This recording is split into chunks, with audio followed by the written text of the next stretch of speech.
Okay, this is Carol Scott with the National Ombudsman Resource Center. I want to welcome you to the first of a series of 3 webinars on volunteer management. Today's webinar is developing a work plan to recruit volunteers. Our next webinar will be on March the 11th. We'll be talking about mentoring and monitoring volunteers. And the third one will be on April 22nd, retaining volunteers. If you are unable to listen to these webinars live, they will be, links will be sent to you and they will be posted on the NORC website. I want to mention that if you'll use your cursor and go down to the bottom of your screen, you'll be able to see the question box and the chat box. If you have a question, you can put it in either the Q&A or you can put it in the chat box. At the end of this webinar, we have left a considerable amount of time to have people shout out ideas of things they're doing, ask questions of the speakers, talk about resources. So we hope that this webinar will have you walking away with at least 1 or 2 ideas of things that you can do to recruit volunteers. Our speakers today are Patty Ducaye, the Texas State Long-Term Care Ombudsman, Amanda Cedeno, who is a managing local ombudsman from San Angelo, Texas, and Melody Elston, who is a regional ombudsman in Kansas City, Missouri. So I want to thank Patty, Amanda, and Melody for being with us. You should have received a copy of these PowerPoints in your email in just the last half hour. So we'll also be sending them out again with the recording. I want to bring your attention to this particular resource. This is not an ombudsman, it's not ombudsman material, but it is 20 great ideas for recruiting any kind of volunteer and getting them engaged in different types of work. So I highly ask that when you get a copy of these, that you click on this link and that you take 10 minutes and just skim through the document and see if there's any ideas that spark your interest. One of the reasons for doing this webinar series and for NORC's interest in the work of managing volunteers is, as you can see from this chart, the Ombudsman program in 2005 had 9,100 volunteers. In 2018, we have 6,100. So we have lost 3,000 volunteers nationwide. And that's obviously due to a lot of different reasons. Probably the main reason is that we had volunteers who started with us when they were in their 60s, and they're now in their 80s and 90s. They're just aging out of being able to do this work. And then just the difference in how people volunteer these days. They're not really looking necessarily for a long-term commitment. They're more interested in, can I come in on a Thursday and do whatever and then I'm done because I'm too busy traveling or whatever. But I will tell you that research has shown that there are people out there that are looking for the kinds of things that we are offering. And so I don't want anyone to get discouraged by the fact how hard it might seem to be able to recruit volunteers. There's supposed to be something show. Oh, there we go. So this is not an impossible dream to say that that we find people. We know it's not easy, but they are out there, and it's just a matter of making a plan and working through that. So at this point, I'm going to turn the program over to Patty and have her talk about what's going on in the great state of Texas. Hi, good afternoon. Can you hear me okay, Carol? Yes. Great, thanks. Thanks everybody for being here after lunch. I'm going to take a few minutes of your time to talk about what we have been working towards in Texas, and hope that it's helpful to you. I know we have a few Texas ombudsmen on the webinar too, and one of them, following me, Amanda Cedeno, will talk to you about her personal work in a local ombudsman entity. And so I'll speak to that issue, as well as really mostly what the state office has been doing and how we're trying to organize our work around making a U-turn us, because we have been free-falling in terms of our losses of volunteers in Texas, and we were certainly one of the programs across the country that used to have, and really still do, relatively speaking, have one of the largest volunteer programs in the country, but we are down by, fewer than half of what volunteer numbers we had when I started in the program 14 years ago. So let me give you a little bit of context to start with in terms of what the Texas program looks like. And somehow I've got to figure out how to make my slides change. I didn't practice this, so I guess I'll use there we go. So Texas, by a few numbers, wants you to see that we have 116 staff, mostly around the state, not in the state office. Those are the staff ombudsmen and managers that we call managing local ombudsmen that make up our staff ombudsman. We have 386 volunteers around the state, and just since 2015, that's almost a 30% loss of volunteers. So a really significant drop for us over time. We have over 1,200 nursing facilities and over 2,000 assisted living facilities, and for the most part in Texas, under our requirements, ombudsmen visit assisted living facilities almost at the same regularity as they do our nursing facilities when it comes to staff ombudsmen and required visits that they make. So we have a big presence in our assisted living facilities. We have 28 local ombudsman entities, so those are people in a state with a decentralized ombudsman program. Sometimes you hear that term used, where the work really happens in 28 local offices around our state. Each of those local offices has a manager, and we call that person a managing local ombudsman. And generally, everyone is a staff ombudsman or a volunteer ombudsman. So why we needed a work plan was that we, as I mentioned, have falling numbers, and we really keep thinking, well, surely this is going to bottom out, and it hasn't. Over many years, we have not figured out, we haven't started to rise back up, and that's what we're trying to make a U-turn on with this year, 2020. And I think, frankly, we've focused on our staff work and our staff demands, and we have not focused on volunteer recruitment. Me, my office, and the local office, generally speaking as a whole, really have lost some interest in terms of our volunteer recruitment efforts. Some background that really helped me out to organize in my state is this. My state agency is a giant agency with lots of various state functions. It's in fact the largest state agency in the country.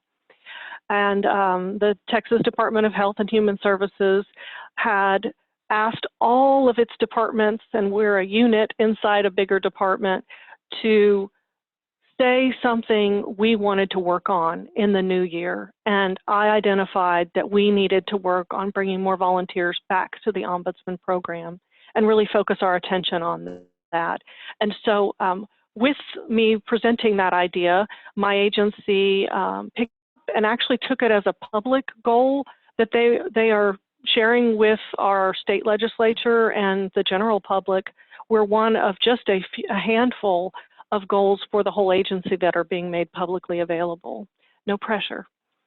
So we have two goals set, and they're here on your screen for you, to enhance our statewide recruitment, so get more people coming through training with us, and that my office provide more direct support and training for that effort, and see if we our involvement at the state office can make a difference here. And secondly, to address causes for attrition or the loss of volunteers in training. So that second item is really focusing on the people we recruit within a year, keeping them in the training program and getting them certified. There are other ways you could apply the word attrition and retention to this conversation, but that's where I'm focusing on with our goal. And then in the numbers, it's recruiting 174 potential volunteers, and that would be a 10% increase for us in the state of Texas when we compare to last year.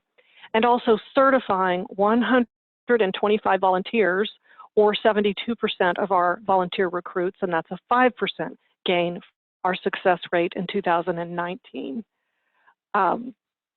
It's a bit of a scary goal setting for us, but we did it, and we're looking great on the recruitment numbers. Just to, spoiler alert, we're looking great on our recruitment numbers, and it's possible we can make the certification number as well. So it's definitely in the cards for us. Our goals apply to our state fiscal year, and that's September 1st of last year through August 31st of 2020. So we're working on our state fiscal year when I talk about this. We also developed action steps behind the scenes before we started fiscal year 2020, and we set specific time frames for each of those action steps. One, again, a set focused on recruitment, and the other one focusing on getting those new recruits certified. In the first 6 months, some of those action items included looking at best practices for volunteer recruitment, evaluating our own data, giving direct support to four lucky local programs about their recruitment efforts, analyzing how our programs are responding when a person who wants to volunteer inquires with us, and implementing a plan to improve those responses to the volunteer inquiries. And that's all on the recruitment side. And then in the first year, on more of the retention or certification part of the goal, we are also looking at best practices, creating an advisory group for input on retention of volunteers, writing to volunteers on a regular basis from me to them, tracking the reasons that people leave the program or resign from training, developing training plans for at least 8 of our local areas, visiting 6 of our areas to directly train volunteers from the state office and train volunteers, and then giving a statewide volunteer webinar for the volunteers, and finally surveying volunteers to help us with our retention efforts.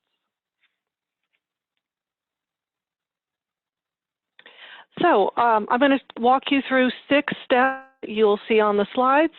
That'll really be the majority of my presentation. So step 1 was our study, our work.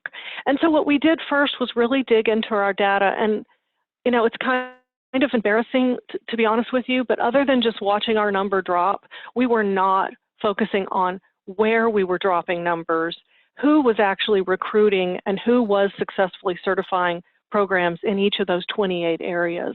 And what did that information tell us so that we could advise the programs about what they could do differently? Frankly, we found out that some programs, if you just take last year, weren't trying to recruit. They were focused on their day-to-day tasks of visiting facilities, responding to complaint work, and weren't carving out time for volunteer recruitment. We knew why. We know that they have a huge workload, and I'm in part responsible for that, but we also realized that there really wasn't an effort being made at all, and there were certainly some programs that were therefore not certifying any new volunteers, and so we're not replacing the people we're naturally going to lose over time. As Carol told you, and it's true of Texas, people do leave over time, and that's another question I'll come back to in a little bit. So we also took a look at and how long it took people to get certified in each of the program areas. So we could see trends about some programs that were taking a 3 or 4 month interval to get people trained and in the program. And then we saw people taking 5, 6, 7, and 8 months. And while there can always be reasons beyond the program's control for why it may take that long to get someone certified. It's telling to take a look at that and give feedback to the program. We also definitely took a deep look at how long people were staying in our program. That really helped us build our goal of retention for this first year. So the second thing we did in terms of studying was to review our process and reasons for the volunteers leaving the program. The process meaning how did we in each of our local offices respond to volunteer inquiries? What do people send to a potential volunteer when they ask questions? How quickly do they get back to them? And what do people tell us about why they leave the training program before they even get certified? So those were important things for us to study, and it has helped us learn a good deal about what we need to focus on and maybe do differently in the future. Step 2 was based on that information and that standardization, based on that information, what could we standardize in terms of expectations for everyone? And one thing we could do was tell people how quickly we felt they needed to respond to volunteer inquiries.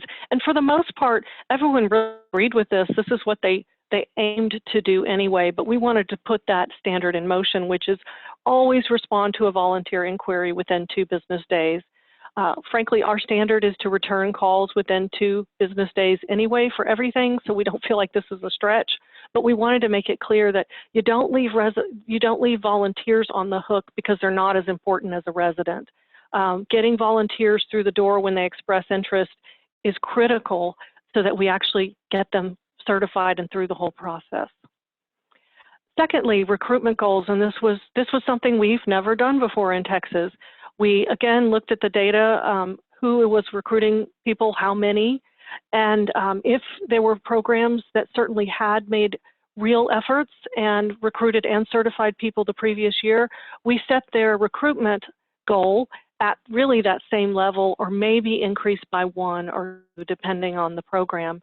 But then for programs that had not been recruiting anyone, we set really modest, achievable goals for their recruitment for the year. And it really is looking quite achievable. So I think that we did a fair job of being realistic and not putting, unachievable numbers out there for local programs to make time for. We required, in fact, I had earlier that we were going to have an action item of having 8 of the programs give us a training plan. With input from the position on my staff, my ombudsman developer, who had lots of experience recruiting volunteers successfully, we actually required all of our 28 local programs to set out a training plan. And that means saying when you're going to hold training, set it for a month and a day of that month, and have a couple of times throughout the year that you're planning to have a training class for new volunteers.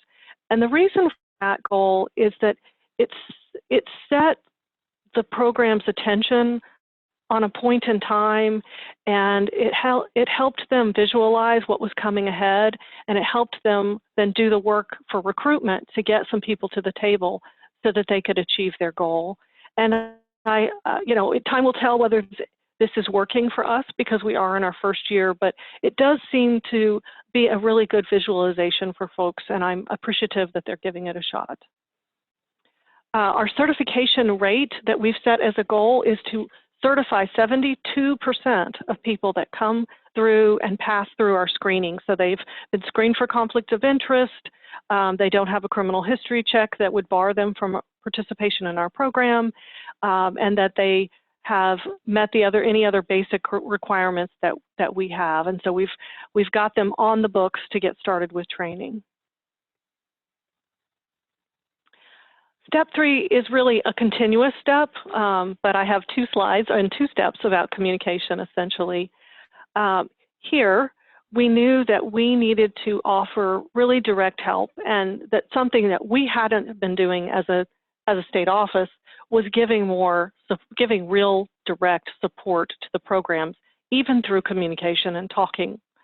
So first thing we're doing is giving some direct advice a lot of the local programs, as we just talked to them about their volunteer experiences and their experiences with recruitment and training of volunteers, is that what they were doing wasn't working very well, and so they kind of given up. And understandably, it's you know, it's hard when you haven't seen success. So we had to kind of break through that negative perception and ask them to give it another shot. And in asking everybody to give it a shot, we offered ideas. And if they were willing to play along with us, I think we've shown that they're seeing some success in terms of recruitment and certification of new volunteers. With the press, with media, we have been helping our programs with press releases and helping them see the value in how you shape and write your press release to get the attention of readers or viewers if it's on TV. And we've really tried to break the cycle of something we found ineffective and, you know, a worthless expense really is advertising, like paying for advertising in some papers that we've seen as a practice in our local offices, and we really wanted to do away with that. We see messages that we've developed, and those are key messages about what we need from volunteers, why volunteers who engage in this work get a lot back from it, and provide that to anyone who's going to be interviewed. And the other thing we've done directly, and it's still very much of work in the beginning of a process, is we've outreached to our Texas Retired Teachers Association, who has shown us some interest in really helping us connect with them and their huge force of members to advertise our services and to make our volunteer opportunity available to them and really promoted within them. We hope throughout this year we may find some success building that relationship and maybe forging a lasting opportunity for volunteer recruitment. Finally, an advisory group I mentioned was one of our action steps, and that's composed of 3 staff ombudsmen and 3 experienced, excellent volunteer ombudsmen who help advise us on some of our communications, and they're kind of the first to know about things that I'm going to say to the volunteer force, and that too is really important to us to keep them in the loop.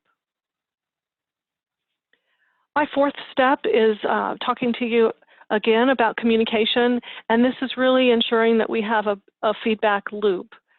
So one of the ways we're designing a feedback loop is we're watching progress at the local office level and state level on a monthly basis, and really we're looking at it daily.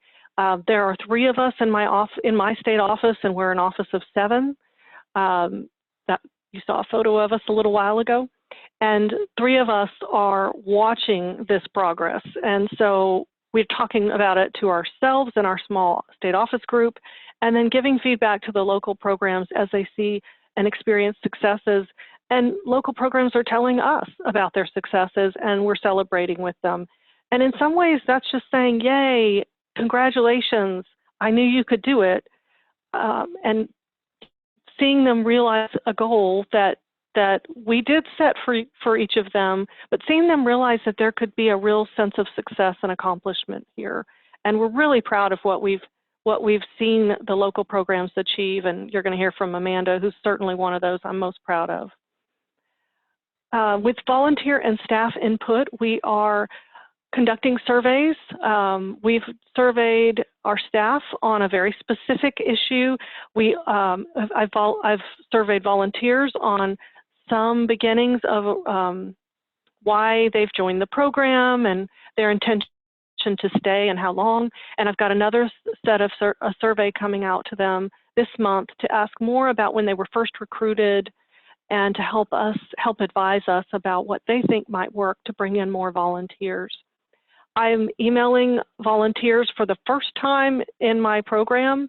That involved collecting everyone's email addresses from the local offices, something that simple, but then sending out a mass email to that group and a letter and survey in heartbeat to the handful of people who don't have an email address that they use. And for those communications, we have to keep managers in the loop, so I'm letting them know what I'm sending as their message, and the managers of each of our 28 programs are letting the volunteers know, hey, the state ombudsman is going to email you. Look out for her email coming next week. So we're taking those steps to ensure that volunteers are actually paying attention and hopefully engaging.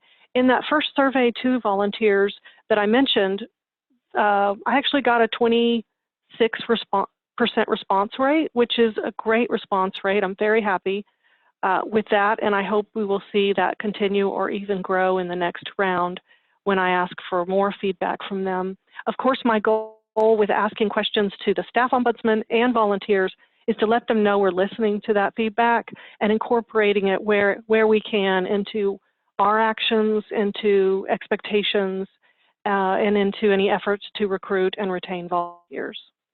When surveying, we are keeping our questions down to a maximum of 10 questions. Step 5, we're almost there, guys. Evaluating. We are constantly working to measure and reevaluate how we're doing on this progress.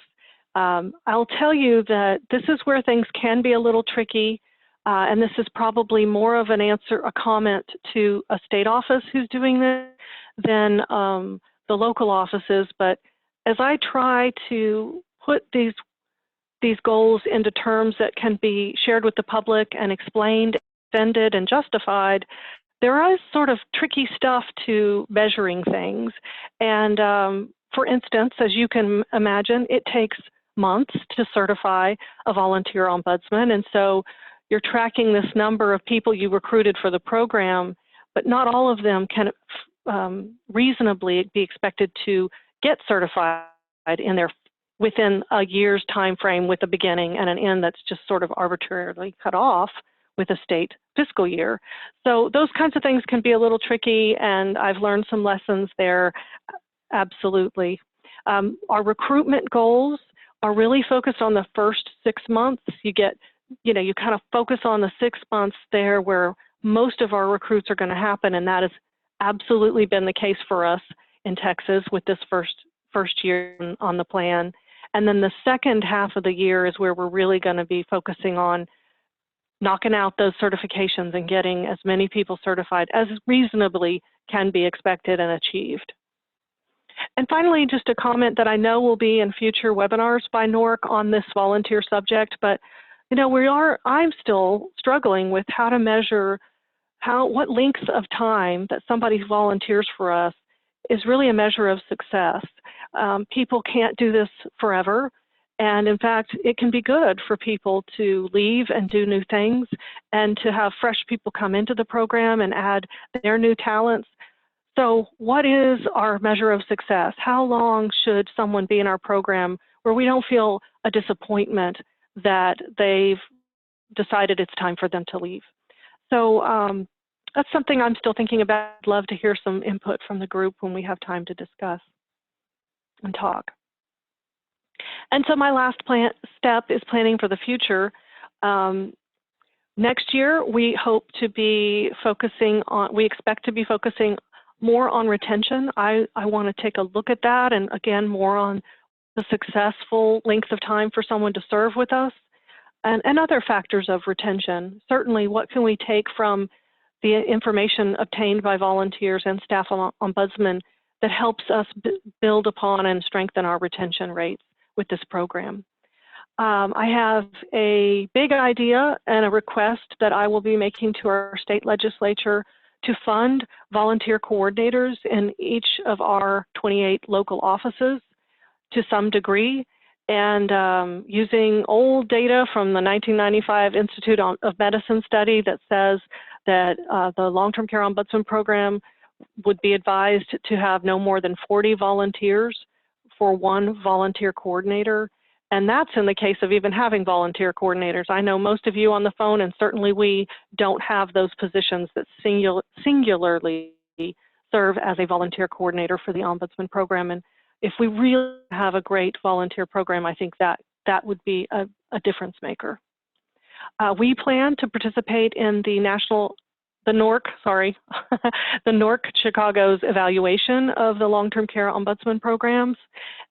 This will be a new round of that evaluation, and we can all contribute. There'll be only a select number of states that will be in sort of the deepest dive of the evaluation, but all states can contribute data and answer and respond to surveys that all get a chance to be a part of. So we're going to participate in that for sure.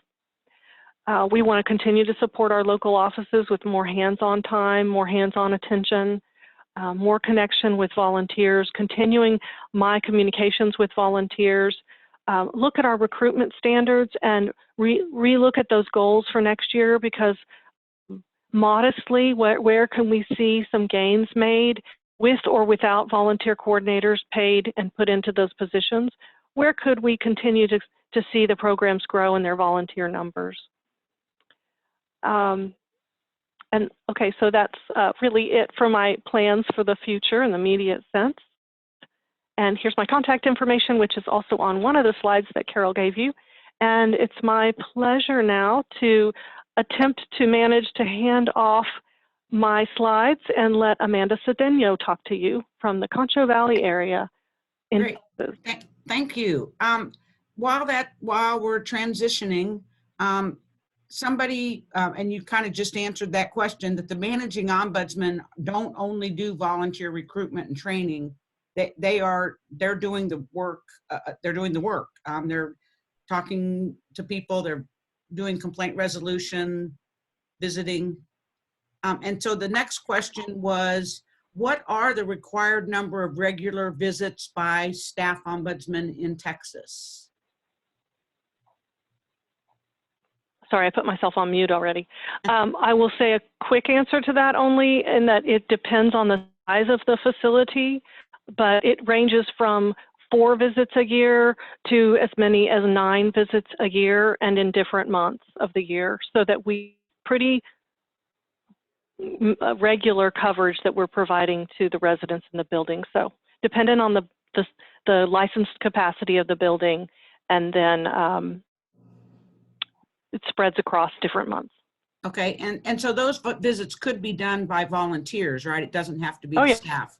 And then was that a policy or procedure that your office, the state ombudsman, set that requirement, or did that come from someplace else? Yes, that's a Texas requirement. Generally, it is based, like the minimum floor of 4 visits a year is based on the National Ombudsman Reporting Systems collection of how many facilities receive a visit once every federal fiscal quarter. And so that's sort of the floor of the requirement, and then it goes up from there. Great, thank you so much. Appreciate your answering those questions. So Amanda, it's yours. Yes, ma'am. Good afternoon, everyone, and thank you for having me. My name is Amanda Cedeno. I'm the managing local ombudsman for the Concho Valley area, located in San Angelo, Texas. I'm going to be going over with you the recruitment goal that I was given and how I achieved it. And so I'll be giving you, through that, tips on how to recruit volunteers. So first of all, I want to go over with you a little bit about where I'm from. So where is San Angelo, Texas? We are located in West Central Texas. Our population is a little over 100,000 people. It serves as the chieftain services hub of a 13-county area. And so our rural areas are surrounded by ranching, farming, oil fields, wind turbines, and solar farms. My program is considered small, and so we have 25 facilities covering 9 of my 13-county service area. And so fun facts about San Angelo, we are the largest city in Texas without an interstate. We have the largest donkey rescue in the U.S. We are the current home to Donnie Dunnigan, the voice of Bambi. And we are home to State University, historic Fort Concho, and Goodfellow Air Force Base. One of the largest difficulties with volunteer recruitment is the small population sizes of our rural counties. And so when you have those small towns, there tends to be conflict of interest or a reluctancy to travel for training. Like Patty discussed, our program needs to strengthen advocacy this year by rebuilding our volunteer force. And so we are given a few goals to increase our volunteer program. And those goals were to increase the number of volunteers we recruit and maintain them. Mine was 5 to 6 new volunteers. create an initial certification training schedule for state fiscal year 2020, and hold certification training classes as planned. So for my training schedule, I broke up my service area into 3 training sessions. My first session was in January. I started local and included the 3 closest counties that were all within 30 to 45 minutes away from me. The main reason I started local was so that I could certify those volunteers first. This would then clear up more time for me to focus on my outer counties more in depth in the upcoming months. My next 2 sessions would be in March and May in the rural areas, and those trainings would include both the counties that have facilities and the surrounding counties that don't. So with this plan, I will have included all 9 of the counties that have long-term care facilities and the other 4 counties that don't, but potentially have volunteers willing to travel. Tips from Texas. So with any new goal, you have to remotivate yourself, figure out what your plan is, and then execute it. For me, I think I've just gotten so used to not having volunteers that I was just going through the motions. I tried so many things in the past, but now I had a goal to meet and realized that I needed to change things up a bit. So what helped me get new volunteers in a short time span is that I got prepared to recruit. I became open to change along with failure, and I also had to think outside of the box and knew that I needed to repeat these steps to get my end goal. So I put together a few steps and tips that helped me in hopes that they would help you as well. Be prepared. So how can one be prepared to recruit? Have updated volunteer flyers readily available and with a deadline. So I updated my flyer with the locations that I wanted to start with and the training session date that I had scheduled.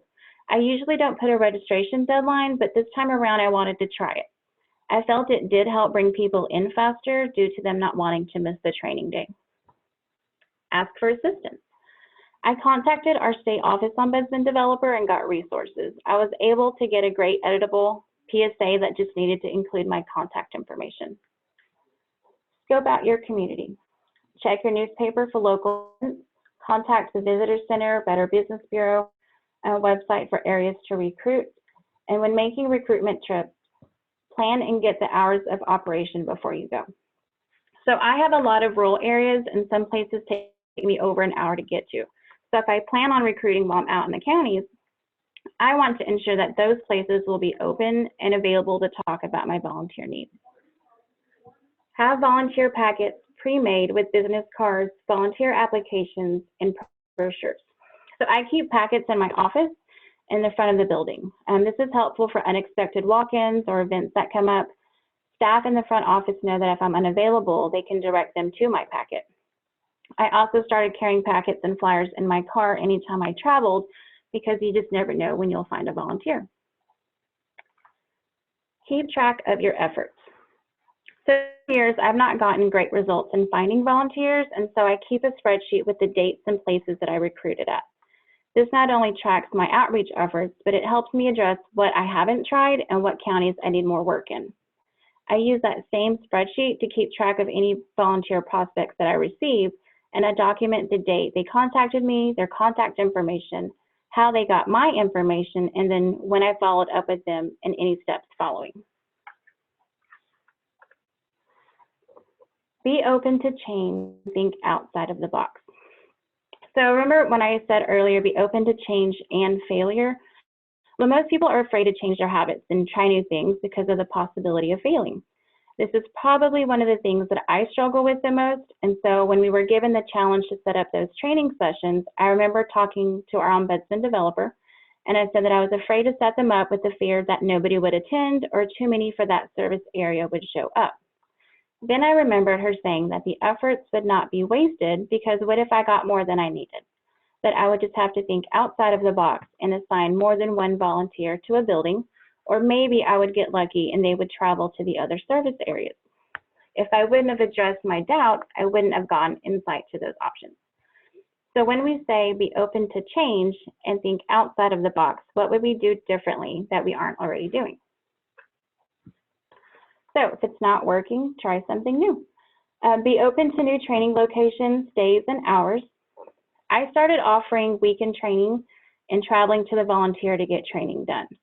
I know that getting all the volunteers together is not always easy, and so with my flexible schedule, I'm willing to work different hours in order to get them certified. This isn't always ideal, as training a full class is more beneficial, but if someone misses class due to an illness, it's easier to catch them up one-on-one in order for them to finish with the rest of the class. I know that if I'm willing to spend more time in training, then once they are certified, I would have more time for other duties. Try a listserv. The 2 local agencies that I know have listservs in our area. One has 150 people on it, and the other has a little over 100, 350. I emailed them my flyer and described the needs for volunteers. That flyer included the conflict of interest screening, eligibility requirements of the program, but I was still worried that I would get volunteers or people interested that had conflict of interest or they worked full-time with no availability. After the email was distributed, I did get 8 responses within 2 weeks. Granted, some of them were not eligible, but that was okay because I still got 2 committed volunteers out of that email distribution. Attend health fairs and community events. So attending these events are always tricky due to the fact that you never know what the turnout will be, and it could be time consuming. But if you know that this type of event may have the type of individuals that you're trying to recruit, then definitely try it. For example, I attended a health fair that was hosted by a senior activity center. I ended up meeting a retired library director with a social work background.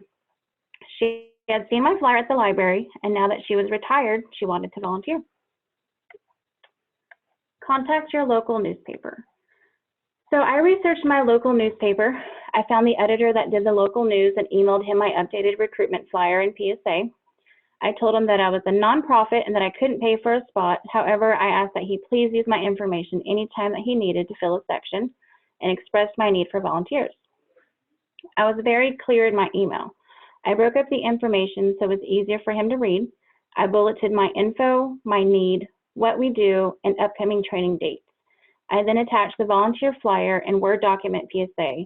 I also put them in the body of the email for his review. He emailed me back immediately and posted the story online the very next day, and then in the newspaper 4 days later. So when you plan ahead and you give them all the details up front, it makes it hard for them to say no. I ended up getting 2 more volunteers this way. Use free resources around you. Business cards. So I edited my business card to include my contact information on one side and my volunteer recruitment info on the other. This way, if I don't have a packet with me, I can at least give them a volunteer business card. Social media and websites. Don't be afraid to post on your personal social media pages. You may have a friend who could recommend volunteers to you. Another thing that I did was I had our IT staff put a volunteer submission form on my agency's website. And this way, potential volunteers have another way to submit their information to me. Word of mouth. Talking to people and sharing volunteer information is always free. So then ask yourself if the places you're going aren't working, and if you were retired or you just had some extra time on your hands, what would you do and where would you go? The top 5 places that I would go would be restaurants, the gym, beauty salons, senior activity centers, and the grocery store. All of these places are usually willing to share and post information either on their local billboard or on their counters. And for the last tip, repetition. So I had a person submit an online volunteer submission, and when I called her back, she said, okay, I saw your flyer again. I've had your information, your website on my favorites list for the past 3 years. She said, in the past, I thought it was a great program, but I just didn't have the time to give, and now I'm ready to volunteer. So I was able to do a Sunday training with her in order to catch her up with the rest of the group, and now they are all on their way to getting certified by next month. So it's one thing to make a plan, but it's another thing to keep repeating your actions and your efforts. And with repetition, you will eventually see results. And that's all I have. Thank you.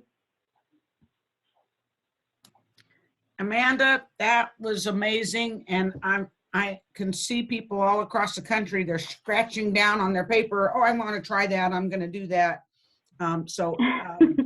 This is a pretty wonderful information. So if you will hit stop share and we will turn things over to Melody. And while I mention that, let me just comment again that if you have questions or comments, put them in either the Q&A at the bottom when you put your icon, your mouse down there, their Q&A thing, or just a chat. If you have a idea of maybe where you have put a poster up, or a group, I thought especially the listserv group was a great idea. So, Melody, why don't you take it over? Thank you. Well, good afternoon. My name is Melody Elston, and I am the Regional Ombudsman for the Kansas City area. This skilled nursing facilities, and I'm trying to get this PowerPoint to work, excuse me. There we go. 5 counties, 72 skilled nursing facilities, and 45 assisted living facilities. And I have experience actually working as a director of social services and long-term care. I was asked to briefly share how I reformed our program, so my presentation is going to be a little bit different. I appreciate Carol for thinking of Mark to illustrate our journey. I use the word journey because we're growing. We're learning what works and we're learning what does not work, and continuing to press towards having the volunteer base that reflects our region's demand. Please keep in mind, I am the sole ombudsman for our area. So this is for the Kansas City, Missouri area.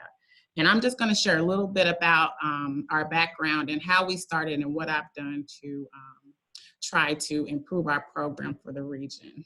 So just a little bit of background. I was explaining that when I started this position, our region hadn't had an active regional ombudsman for approximately 9 months. With that being said, the person who was in the position at the time, she had some health challenges and she wasn't as available. And so our region's responsiveness towards residents and the skilled nursing facilities needs was pretty much not existent, to be completely honest.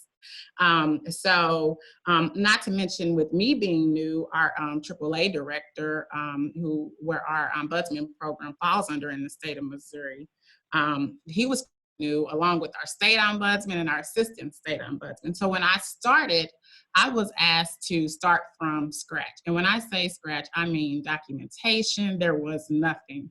I was given a list of 4 active volunteers who actually had continued to volunteer without leadership. So they were continuing to go out to the facilities and meet with residents without anyone, just doing it because of their love for it.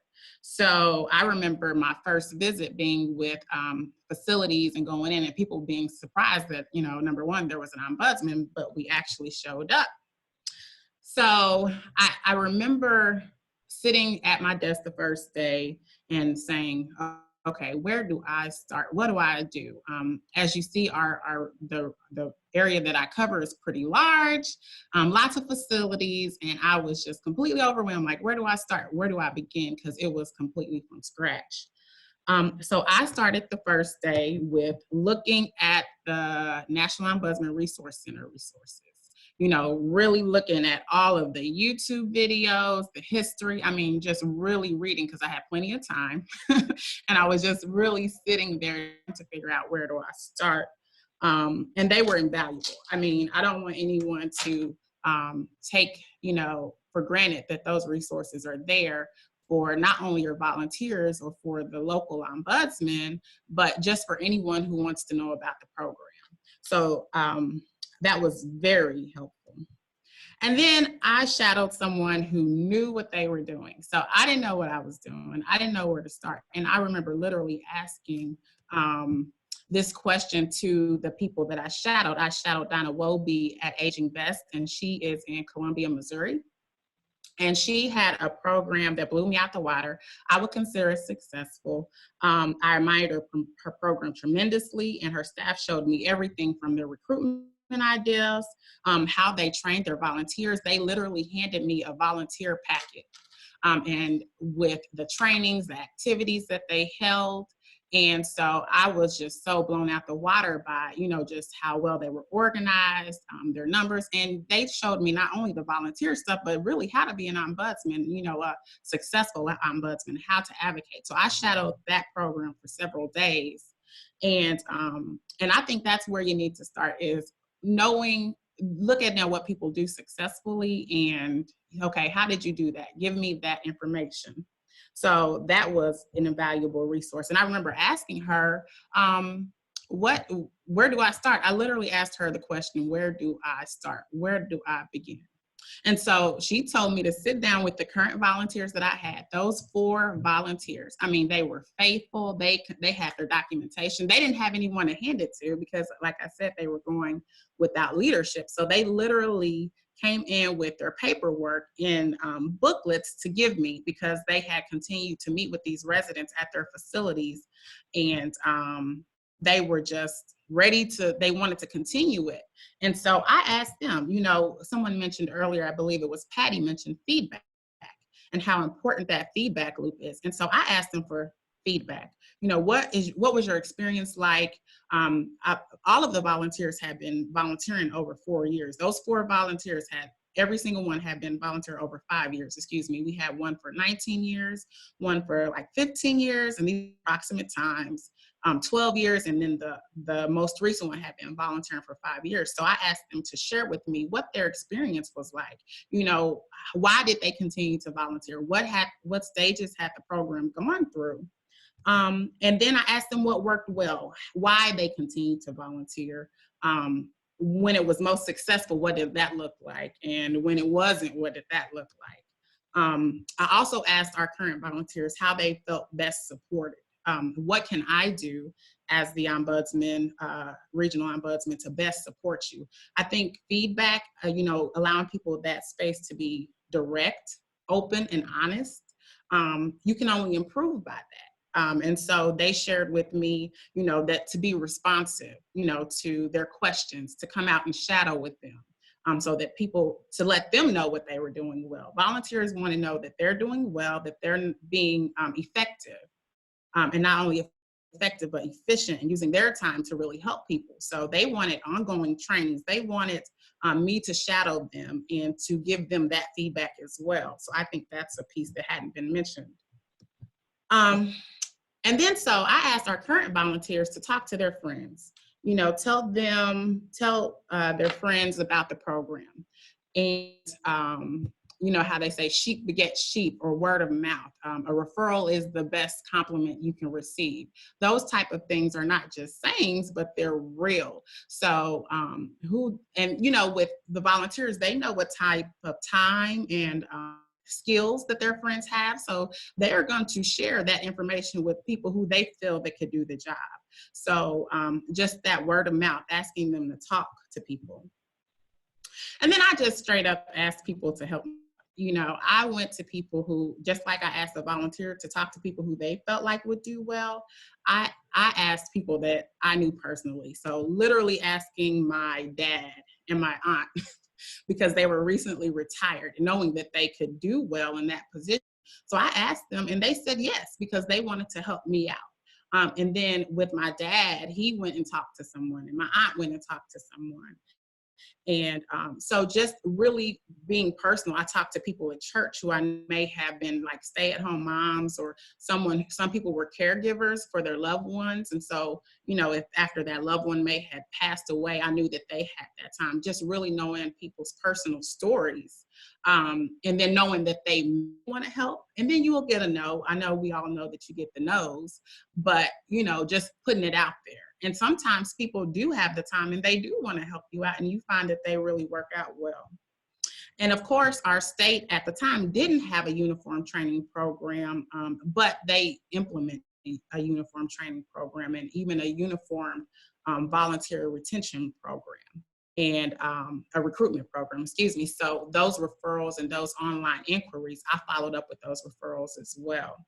And so I went to the long-term care communities. I made my presence known, and I just felt like mostly just really getting that feedback from the volunteers on what worked well, and really speaking to people, asking people who know people who know people. And of course, you know what we talk about, the community fairs, but really talking to people, going out to the people that we know and the people who have time to do this and find a close interest in volunteering. I felt that that's been the most successful that I found. And although retaining volunteers continues to be a challenge, because we know that people age out and they have medical issues, just that's been what I find being the most helpful thing with really trying to transform this program and being and having a presence in long-term care communities. So that's all I had. Melody, thank you. That that's all I have. Yeah, just start from scratch and go from there. So thank you so much for that. What I would like to do now is I just want to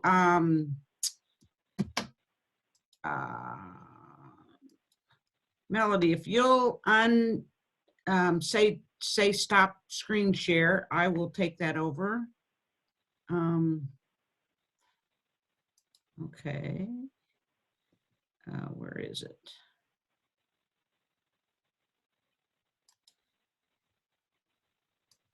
Okay. Oh, that'll have your eyes hurt. Couple of resources for you. Sorry. The NORC website under training and volunteer management, there is a whole bunch of resources that have been written by NORC or are examples from states and local programs, including recruitment brochures, flyers, and posters. There are recruitment videos that you can look at.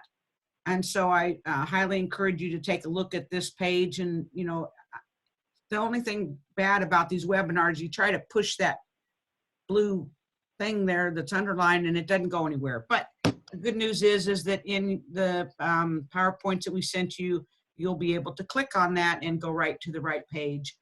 I also want to remind you that if you're not a part of the Ombudsman Volunteer Management Network listserv, you are welcome to send an email to me and I will add you. Please just indicate what program that you are that you work with.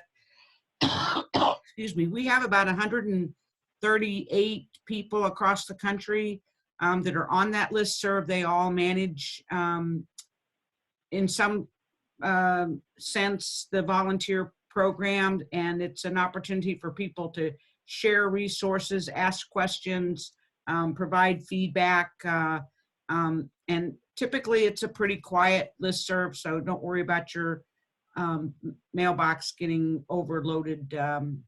But if you want to join that, you do have to send an email asking to be added to that group.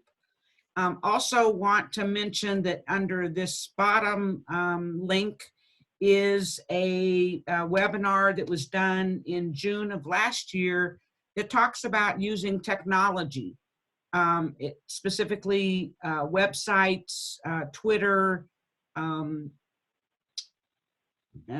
other technology to recruit and train and keep volunteers in the loop. So I call your attention to that webinar and ask that you take a look at that. So at this point, we are, we're at the question part, and we've got about 12 minutes. And I would encourage you to type into the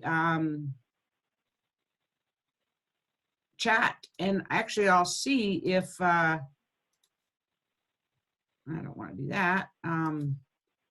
Okay, so we know we're there.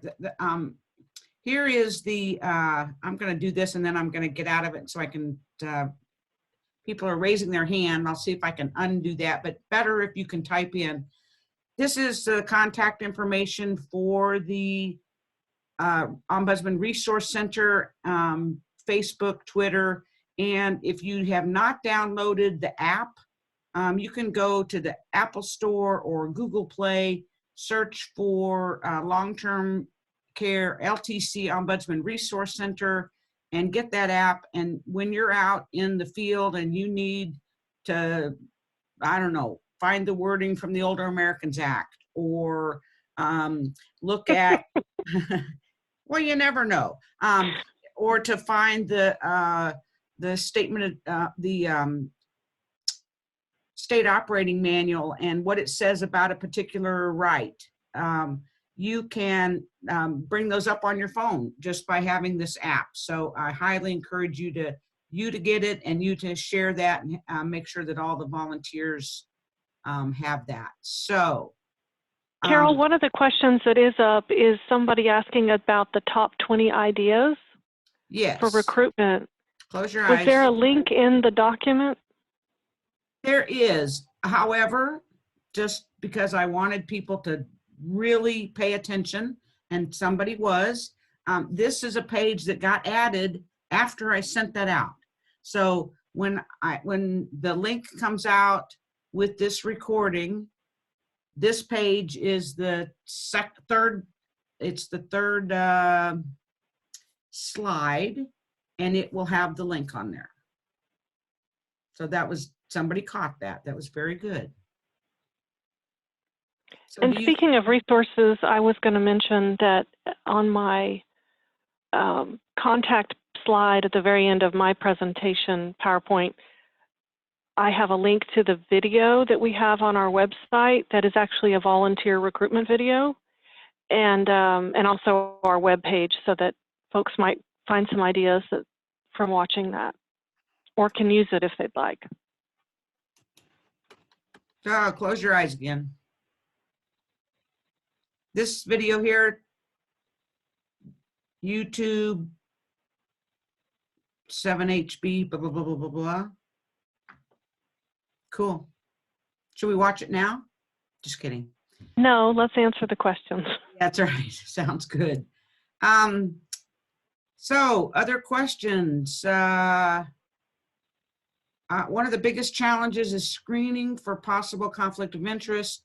We are approached by senior planners, finance managers, et cetera. Is there a standard screening process? And I will start an answer, and any of the rest of you are absolutely welcome to join in. There is not a nationwide standard screening process. Most states have come up with something that's used within their state.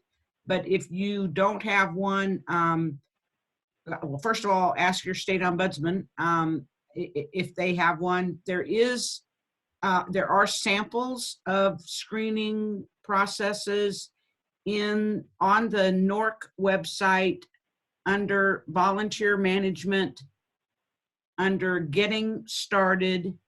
There is a toolkit, and in that toolkit are examples of a welcome letter. There are examples of conflict of interest, of other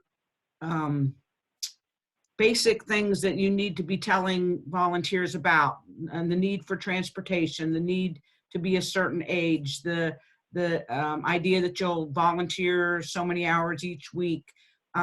So it's an entire toolkit that a volunteer manager can look through and say, do we have this policy and insert it here? Do we have, have we made a decision about XYZ? And so everything is in there. You can personalize it. Oh. And Carol, I just pulled it up on the web since you shared with us where this was. That is so good. And it's, so I went to the NORC site, support volunteer management, getting started. And it is the, oh, here, maybe some of this. Yes. Ombudsman Program Representative Conflict of Interest Form. Right. And actually what that is, up at the top, there is the entire document, and then these are the various parts of it. So the Volunteer Program Representative Toolkit Introduction. And even above that is view the full toolkit as a PDF. Okay. and in the sections below. So yeah, you can click on there, and then each of the things that is mentioned there, the interview questions, reference checks, I mean, all of that is, there are examples of all of those.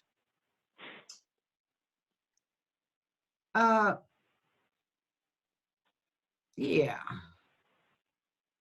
So there's the screen, there's a template of a screening document there. Now let's see, we've been asked, do you have more difficulty recruiting volunteers to do this work because it is a significant commitment on the front end, the training, and is it difficult to get people to actually complete the training if they only take place 2 or 3 times a year? I can answer that for the Texas perspective. And as a start, a couple of things that my ombudsman developer has taught me, and that's the same person that Amanda's been thanking repeatedly in her presentation, and she just has lots of expertise, volunteer work, and recruitment. And she has taught me how important it is for our program to put our training requirements up front and center, put all the requirements out there, let people self-select and choose not to join the training program, but enter the training program with their eyes wide open about what is going to be expected, how many hours of training are going to be required, including annual training after they get certified, what the training will cover and entail, and what's expected of the person. Now, sometimes people will start your training and get a different, bigger picture of the complaint work, and they may decide they can get to the facility with you. They've gone through that stage of training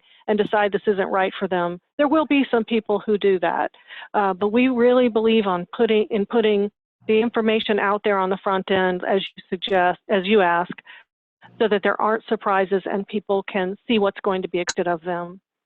And the second part of your question is about only holding a training 2 or 3 times a year. We really, hey, look, I wouldn't stop someone from adding an extra training class if they had a couple of people who wanted to get trained at the time, but we really believe in advertising when you have time to deliver a training, and having a group training we believe is ideal because you learn from being around other people and their questions. You're stimulated by that, and I really believe you're gonna get a better training out of it. So we like advertising for just a few trainings in each area of our state and letting people plan for it. Super, thank you. Pamela Williams, did you have a question? You're unmuted now. You may have manually muted yourself, but